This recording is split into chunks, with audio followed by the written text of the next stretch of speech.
RT act आने के बाद उसके मैंने काफ़ी दस्तावेज निकाले और देखा कि वो लोग जिनका मिनिमम एपीआई स्कोर नहीं था उनको भी प्रमोट कर दिया गया था। पीछे कोरोना के वक्त इन्होंने स्टूडेंट्स से उन टेस्टों के नाम पे पैसे ले लिए, दाखला टेस्ट, एंट्रेंस टेस्ट, जो कभी ना हुए थे और ना होने थे। कि जैसे ही ये कानून बनेगा तो सबसे पहले मैं लॉरेंस स्कूल सनावर के दस्तावेज निकाल के इसकी सच्चाई को लोगों के सामने लाऊंगा। तो मेरे लिए दो ही रास्ते थे, या तो इंस्टीट्यूशन के साथ कंप्रोमाइज़ कर जाना और उस भ्रष्टाचार को बर्दाश्त कर लेना जो मैंने जीवन में as a student, as a research scholar या एज ए टीचर कभी बर्दाश्त ही नहीं किया, या फिर फुल टाइम भ्रष्टाचार को आरटी के माध्यम से उजागर करना। डीएवी कॉलेज सेक्टर 10 चंडीगढ़ में 2010 में कोर्स चल रहा था बैचलर ऑफ फिजिकल एजुकेशन। 4 साल का कोर्स था जिसको पंजाब यूनिवर्सिटी ने अफिलिएशन ही नहीं दी थी, ना उसके पास मंजूरी थी ना अफिलिएशन थी, फिर भी स्टूडेंट्स को गुमराह करके कोर्स चलाया जा रहा था। आरटीए से मामला उजागर हुआ, मीडिया में हाईलाइट किया, कोर्स बंद।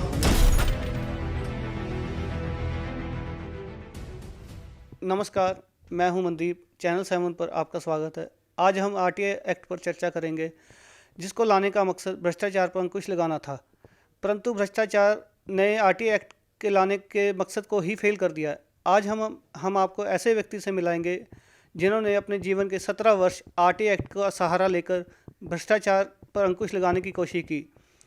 हमारे साथ हैं डॉक्टर राजेंद्र कुमार सिंगला जी। डॉक्टर राजेंद्र कुमार सिंगला जी के मैं बारे में बताना चाहता हूं। इनको बहुत सारे अवार्ड से सम्मानित किया जा चुका है। डॉक्टर सिंगला जी को देश के पूर्व राष्ट्रपति एपीजे अब्दुल कलाम और समाज सेवी अन्ना हजारी के साथ सम्मानित किया जा चुका है। डॉक्टर सिंगला जी को 2012 में जिंदल प्राइज़ से भी सम्मानित किया जा चुका है। इसमें डॉक्टर सिंगला जी को 10 लाख रुपए कैश अवार्ड मिल चुका है। आइए डॉक्टर सिंगला जी से बात करते हैं। बहुत बहुत शुक्रिया मनदीप जी, अपने चैनल 7 पर मुझे अपने विचार व्यक्त करने का मौका देने के लिए। Thank you so much. Doctor Singla ji से जानते हैं कि इन्होंने टीचिंग प्रोफेशन छोड़कर आरटीए एक्टिविस्ट बनने की क्यों थामी। डॉक्टर सिंगला जी। वैसे तो एक्चुअली मैंने टीचर ही बनना था और टीचर ही रहा। 3-4 इंस्टीट्यूशंस में पढ़ाया भी है, जैसे Malwa college Samrala, government college Ropar, इनके बाद लॉरेंस स्कूल सनावर और डीएवी कॉलेज चंडीगढ़। लेकिन जो मेरा मेन एम था एक टीचर बनना, उसको छोड़ के मुझे आरटी एक्ट क्यों लेना पड़ा, ये हम चलते हैं 2005 में, जिस समय मैं as a biology teacher Lawrence school Sanawar में पढ़ा रहा था। हालांकि ये स्कूल देश के फेमस स्कूलों में से एक है, हिमाचल में है, डिस्ट्रिक्ट सोलन में। तो उसमें पढ़ाते हुए मैंने देखा कि स्कूल में बहुत ही घपले और घोटाले हैं, चाहे वो अपॉइंटमेंट्स हैं, एडमिशन्स है, फंड की यूटिलाइजेशन है, रूल एंड रेगुलेशन है। यहाँ तक कि किसी को ये भी पता नहीं चल रहा था कि ये स्कूल प्राइवेट है, सरकारी है, या सरकार का इससे कोई लेना देना है। तो ऐसे सवालों को जब भी मैं ढूंढने की कोशिश करता तो स्कूल वाले हमेशा भागते हुए नजर आते। तो उसी दौरान मुझे पता चला कि देश ने सूचना का अधिकार कानून 2005 में एक ऐसा कानून बनने जा रहा है जिसमें हम सरकार द्वारा फंडेड या सरकार द्वारा चलाए गए संस्थानों के दस्तावेज निकाल सकेंगे। मैं वहाँ 2003 में टीचर लगा था, 5 में ये कानून बना। तो बनने से पहले ही मैंने ये ठान ली थी कि जैसे ही ये कानून बनेगा तो सबसे पहले मैं लॉरेंस स्कूल सनावर के दस्तावेज निकाल के इसकी सच्चाई को लोगों के सामने लाऊंगा कि ये स्कूल वास्तविक में प्राइवेट है या सरकारी है। तो जैसे ही आरटी एक्ट बना, मैंने पहला आवेदन सीबीएसई को डाला, जिसमें मैंने यही पूछा था कि इस स्कूल के रूल्स, रेगुलेशंस, जो अध्यापक हैं उनकी क्वालिफिकेशंस, पे स्केल वगैरह बताए जाएं।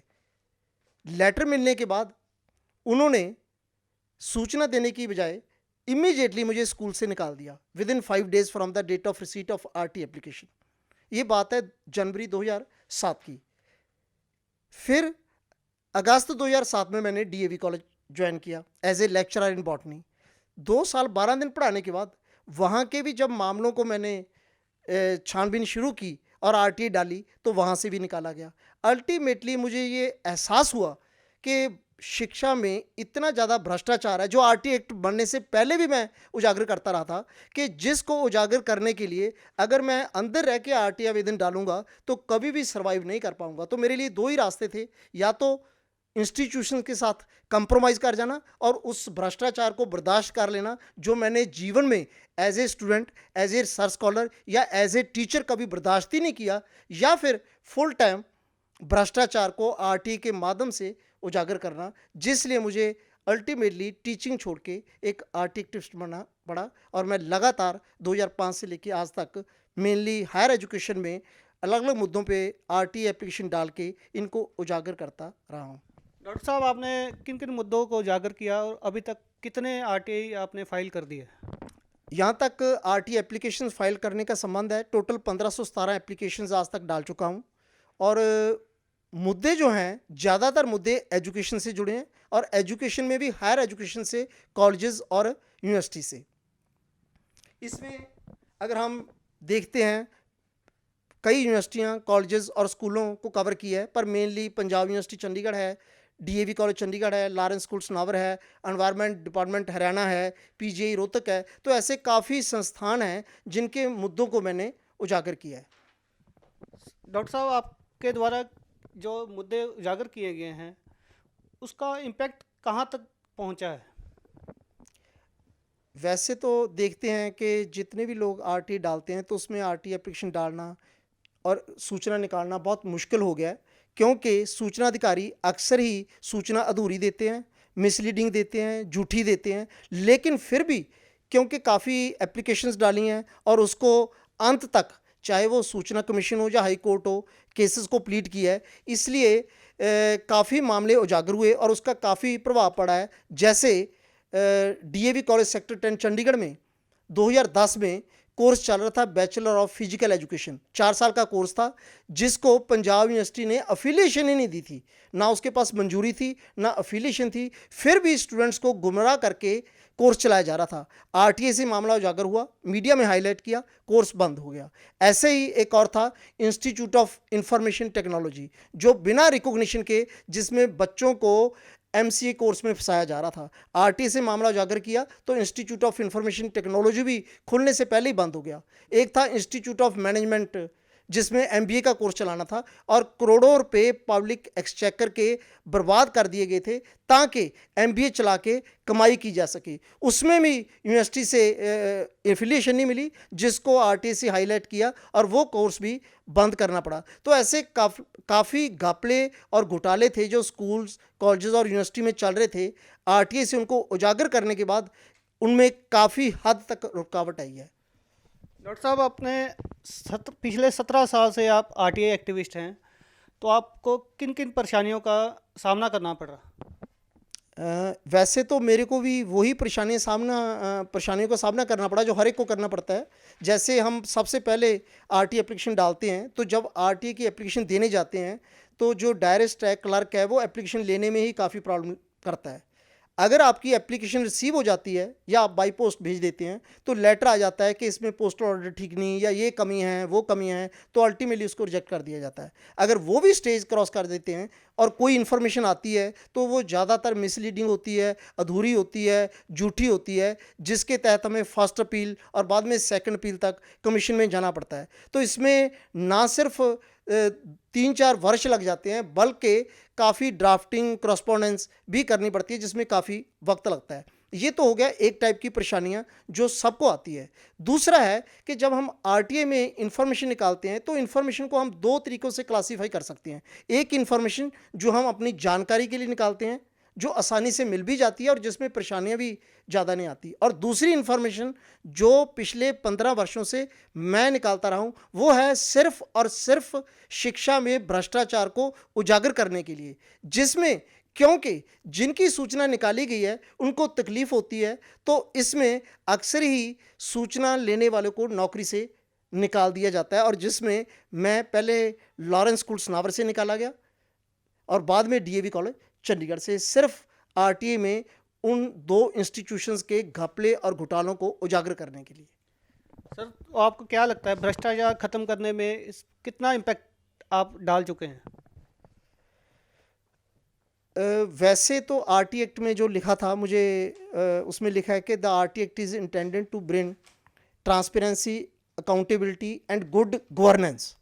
तो अगर देखा जाए तो जिस हद तक आरटी एक्ट में लिखा था कि ये देश में पारदर्शिता और जवाबदेही लाएगा, उस हद तक कामयाब नहीं हुआ, क्योंकि एक तो जो सूचना अधिकारी है उनके द्वारा सूचना मांगने वालों को परेशान किया जाता है, और दूसरा जो सूचना मांगने वाले इन परेशानियों का सामना करते करते कमीशन या कोर्ट कमीशन तक पहुंच जाते हैं, तो उन केसेस में जो गुनाहगार सूचना अधिकारी होते हैं उनको कोई पेनल्टी भी नहीं डाली जाती, जिससे ये फर्क पड़ता है कि वो समझ जाते हैं कि किसी को भी सूचना देने की जरूरत नहीं जब तक व्यक्ति कमीशन तक ना जाए। लेकिन इसके बावजूद भी हम ये नहीं कहते कि आरटीआई डालनी नहीं चाहिए या कोई प्रभाव नहीं है। अगर हम जितना प्रभाव पड़ना चाहिए था उसका 10 से 20% तक तो प्रभाव पड़ा ही है। डॉक्टर साहब, आपके द्वारा उठाए गए मामलों में ऐसे कौन कौन से मुद्दे हैं जिसकी आप लड़ाई अभी भी लड़ रहे हैं? वैसे तो ऐसे बहुत से मुद्दे हैं जिनकी लड़ाई अभी भी जारी है, लेकिन उनमें से 2-3 मुद्दे ले लेते हैं। एक स्कूल का, एक कॉलेज का और एक मेडिकल रिसर्च इंस्टीट्यूट का। स्कूल का जैसे लॉरेंस स्कूल सनावर, हिमाचल प्रदेश, तो उसमें जो मेन मुद्दा था वो ये था कि स्कूल का कहना है कि ये एक प्राइवेट स्कूल है, जबकि मेरा कहना है कि ये प्राइवेट स्कूल नहीं है और आरटीआई के दायरे में आता है, क्योंकि देश के जो एजुकेशन सेक्रेटरी हैं वो इस स्कूल को चला रहे हैं, और जो रेवेन्यू रिकॉर्ड्स हैं तहसील से निकाले गए वो इस चीज़ को साबित करते हैं कि केंद्र सरकार इस स्कूल की मालिक है और टैक्स देने की जरूरत नहीं, क्योंकि सरकार ही इसको चला रही है। अब जब सरकार ही मालिक है, सरकार ही चला रही है, सरकार के ही एजुकेशन सेक्रेटरी इस स्कूल के चेयरमैन है, तो स्कूल प्राइवेट कैसे हुआ? तो ये जो मामला था ये 2006 से चला था। जो central information commission new Delhi ने 2 बार फैसला दे दिया कि ये स्कूल आरटीआई के दायरे में आता है, इसलिए राजिंदर सिंगला को मांगी गई सूचना दी जाए। लेकिन लॉरेंस स्कूल सनावर ने उस फैसले को दोनों बार हाई कोर्ट में चैलेंज करके स्टे ले आए हैं।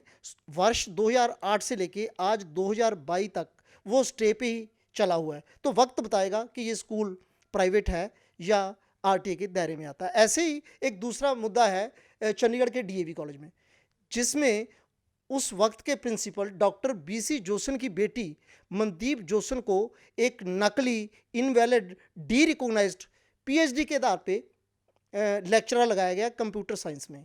तो उसके पूरे दस्तावेज मैंने CMJ university Shillong Meghalaya government से निकाले, जिससे साबित होता है कि ये डिग्री किसी भी तरीके से मान्य नहीं है। सुप्रीम कोर्ट तक भी ये इस डिग्री का केस गया था, वहाँ से भी डिग्री ये इनवैलिड नकली घोषित हो चुकी है। उसके बाद मेघालय सरकार ने भी इसको नामंजूर कर दिया है। उसके बाद पंजाब यूनिवर्सिटी सेनेट में भी ये मामला कई बार उठा, और अंतिम बार 2017 में यूनिवर्सिटी ने भी वाइस चांसलर को कहा था कि क्योंकि ये डिग्री नकली है इसलिए मनदीप जोसन के अगेंस्ट क्रिमिनल कार्रवाई की जाए, लेकिन अभी तक कोई कार्रवाई नहीं हुई। आखिर कब तक एक व्यक्ति एक नकली पीएचडी के आधार पर लेक्चरर चल सकता है, ये भी वक्त ही बताएगा। तीसरा ही ऐसे एक मामला है पीजीआई रोहतक का।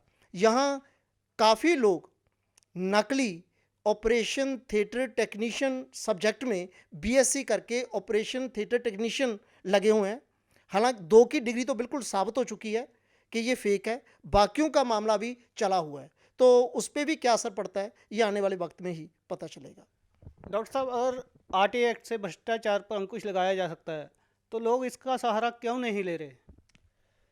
इसका मेन कारण है कि आरटीआई एक्ट में जो शब्दों में लिखा है और जो वास्तविकता है उसमें ज़मीन आसमान का अंतर है। जब हम एक्ट को देखते हैं तो उसमें 3-4 चीज़ें हैं। कोई भी व्यक्ति सिटीजन एप्लीकेशन डाल सकता है, फीस सिर्फ 10 रुपये है ज़्यादातर स्टेट्स में, सेंट्रल गवर्नमेंट में।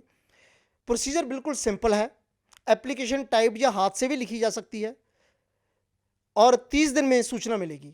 लेकिन जब मैं अपना पिछले 15 वर्षों का संघर्ष देखता हूं और दूसरे लोगों की जो आरटीआई में अचीवमेंट्स हैं उनको देखता हूं, तो इसमें ये स्पष्ट ज़ाहिर होता है कि पहली बात तो ये है कि 30 दिन नहीं लगते। जिस भी आरटीआई आवेदन से भ्रष्टाचार को उजागर करने के लिए सूचना मांगी गई है उसमें अनगिनत वर्ष लग जाते हैं। जैसे मैंने अभी लॉरेंस स्कूल सनावर का बताया कि 2006 में एप्लीकेशन डाली थी, आज 16 वर्ष हो चुके हैं, अभी तक तो सिर्फ ये भी फैसला नहीं हुआ कि स्कूल आरटीए के दायरे में आता है या नहीं, सूचना मिलनी तो दूर। दूसरा है कि एप्लीकेशन लिखना बहुत सिंपल है, कोई भी नागरिक सूचना मांग सकता है। सच्चाई ये है कि जब आप आरटीए की एप्लीकेशन डालते हैं, उल्टा सीधा जवाब आता है, उसकी फर्स्ट अपील डालते हैं, फिर सेकंड अपील में कमीशन में जाते हैं, फिर कमीशन के फैसले को अथॉरिटीज़ हाई कोर्ट में चैलेंज कर देती है, तो अल्टीमेटली काफ़ी विद्वानों का और वकीलों का सहारा लेना पड़ता है। एक आम नागरिक, चाहे वो पढ़ा लिखा भी क्यों ना हो, इतनी लंबी लड़ाई बिना इंग्लिश के, बिना लॉ के और बिना सब्जेक्ट्स की नॉलेज के लड़ नहीं सकता। तीसरा है कि ये बहुत सस्ता है, सिर्फ 10 रुपये की फ़ीस लगा के आप सूचना ले सकते हैं, प्लस 2 रुपये पर पेज। जबकि सच्चाई ये है कि अगर इस तरीके से सूचना मांगी जाए कि 16 वर्षों बाद भी अभी आप हाई कोर्ट में ही लड़ाई लड़ रहे हैं, सुप्रीम कोर्ट बहुत दूर है, तो आप अंदाज़ा लगा सकते हैं कि एक ही आरटीआई में सूचना निकालने के लिए आपकी ज़िंदगी के कितने रुपए लग जाएंगे। 10 रुपये तो बहुत दूर की बात है। यही कारण है कि ज़्यादातर लोग जो इन 15 वर्षों में ये समझ चुके हैं कि आरटीआई में सूचना निकालने की वास्तविकता क्या है, वो आरटीआई एप्लीकेशन डालने से गुरेज करते हैं। थैंक यू डॉक्टर साहब। ये थे आरटीआई एक्टिविस्ट राजेंद्र कुमार सिंगला जी। अगली बार नए चेहरा नए मुद्दे के साथ पेश होंगे, तब तक लिए मुझे इजाज़त दीजिए। देखते रहिए चैनल 7।